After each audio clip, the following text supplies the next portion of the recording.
TV bakadaama batandise okubeera nga bagamba okugenda okubeera nga babakuba vaccine ya corona COVID-19. E Uganda COVID-19 yatandise okukuba vaccine ng'ate okukuba vaccine si kwa mpaka. Ayagala yagenda ne babeera nga bamukuba vaccine, wabula kino ekintu kijja kubeera nga kikwata gye bujja eyo nga mu kutambula. Kyemanyi tebajja kukkiriza muntu atalina certificate yeno eraga nti no bakuvaccinating. Biyinza okubeera nga yellow fever ekijja okubeera mu maaso eyo. Okusinziira ku kugema bwe kwatandise, okugema tekunnagenda bubi.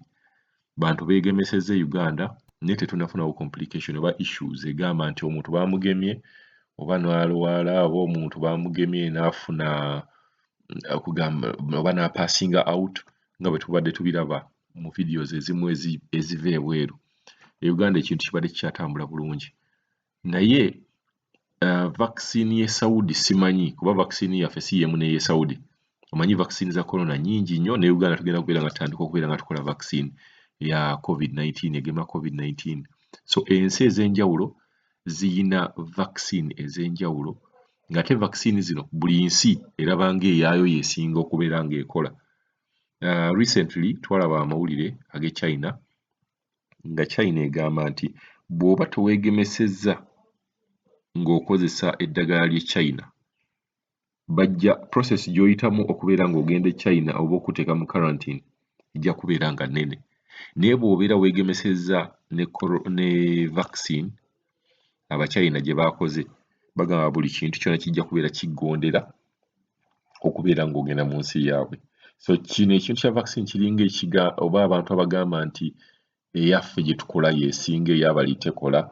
Naye bw'oba otunuulidde vaccine y'e Saudi, abantu complaints nnyingi ezizze nga vaccine gye bakuba mu Saudi oba mu nsi z'Abawarabu nga ziringa eziyina effect. Tetumanyi oba ziyina effect ku Bawarabu nga bo emisaayi gyabwe oba ffe abaddugavu nga emisaayi gyaffe migumuko ku Bawarabu, naye nga kiri nti vaccine eno ddala ez'omu Buwarabu, ddala Saudi Arabia twakafuna cases from Saudi Arabia, bakadaama bangi nga boogera nti vaccine eno eyina obuzibu era bwe bagikuba ofuna obuzibu, abamu bapassinga out, omuntu afuna kamunguluze, abalala bazimba emikono.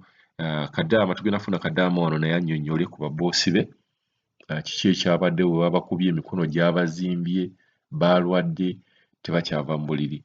So bakadaama bonna abasinga ddala bali mu nsi z'Abawarabu baagaanye vaccine eno olw'okuba effects ezijja ne ziraga. Twabaleeterawo kadaama awo gwe baatwala bamukube vaccine ate baboosi bo ne bagamba nti bo bakyalinzeeko kubeera nga bakuba vaccine. So kati bakadaama ne twabatwala Buwarabu kubeera nga babagezesaako vaccine. Gw'oba olaba nti vaccine nnungi sooka ogyekubye. Kati ng'ono kadaama ono agenda kubannyonnyola nti ye baboosi be baabakubye baafunye ebizibu era yagamba tasobola genda kubeera nga bamugemesa corona. So njagala mubeere nga mwegendereza mubeera nga mugenda okubeera nga babagemesa corona. Musooke nze ngamba abantu bakadaama musooke mulindeko okugenda kwegemesa corona. Kasita si kya buwaze si kya mpaka. Bwe munnaakomawo e Uganda mujja kwekuba eya Uganda kuba ffe tetunnabeerako na issue yonna nti oba omuntu baamukubye empiso n'azimba omukono, baamukubye empiso n'afuna kamunguluze oba n'agwa wansi oba n'afa, naye nga tubirabye mu nsi z'ebweru. Oba eddagala ly'amaanyi ku bazungu ekyo tanategeera. Katusooke tuwulize kadaama ono annyonnyole engeri ekintu kino gye kibaddemu bwe baakubye bakama be empiso egema COVID-19. Banaye mwansuze mutya? Banaye ndi wano kubalabula. Yesterday omwami n'omukyala abawono babakubye corona vaccine. Naye mumanyi abalwadde kati tebalina kye basobola kukola. Ekiro tebeebase, emikono gibula bakutukako, gibaluma okufa, gibazimbye, gibakuma eri. Omukyala n'okutambula tasobola. Yenna amaziga gamukulukuta mu maaso, kugambye ffenna emitima gitwewanise, tasobola dde okwogera, era gwe wonna abadde ateekateeka okukuba n'empiso oba ogikuba omuntu yenna. Think twice. mbadde nzize kubalabula nze okukinkuba nti at least balinkwatako mpaka nesikuwayo mukono gwange mu ddembe tibagukubeko empiso ashapaana bye byange mbadde mbalabulako. Mukulu Kadama TV gyebaleko ssebo asuubira nti oli bulungi. Mukulu Kadama TV bannaye corona vaccine mubi. Nze nyina mukwano gwange najja naye bamututte mu ddwayo ne bamukuba akadagala ako.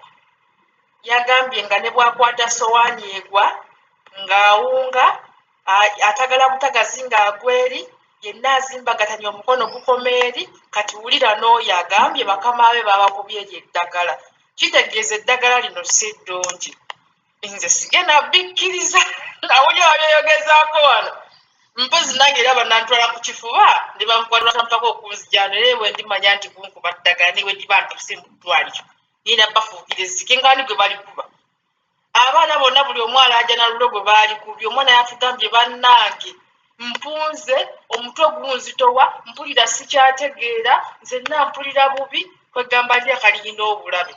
Bo bwe baatuukidde okugenda oddiba ku babbo bano abaddawo n'abanankani baffe baawulidde bubi kati gwe bakutwala akola emirimu singa onaawe olikubiddwa ate nga tayagala omiisinge mu lunaku na lumu weebake nti oba oli mulwadde. Bannange tuli ku ki wano? Abaana kye batutangaazamu luli kyali kituufu. Eddagala lino si ddungi. Nze sigenda bikkiriza. Mbadde ndi wano nga nkasangeyo ku TikTok ose Mukulu Kadama TV ako kankamuwe alaaja n'abakama be bali bubi. Nze omwana yakinneegambiddeko ddala yansindikidde jjo audio n'aŋŋamba ggwe mpulira bubi. Nze mmanyi bwe ndi sikyabitegeera. Bajja nabbakubiramu eddagala eribawuza obutadda waawe. Awo wafunira ka chance bannange. Banaye mwansuze mutya? Banaye ndi wano kubalabula. Yesterday omwami n'omukyala abawono babakubye corona vaccine. Naye mumanyi abalwadde kati tebalina kye basobola kukola. Ekiro tebeebase. Emikono gibula bakutukako. Gibaluma okufa gibazimbe gibakuma eri. Omukyala n'okutambula tasobola. Yenna amaziga gamukulukuta mu maaso. Kugambye ffenna emitima gitwewanise. Tasobola dde okwogera. Era gwe bwonna abadde ateekateeka okukuba n'empiso. Oba ogikuba omuntu yenna. Think twice. Mbadde nzize kubalabula nze okukinkuba nti at least balinkwatako mpaka nesikuwayo mukono gwange mu ddembe tibagukubeko empiso ashapaana bye byange mbadde mbalabulako.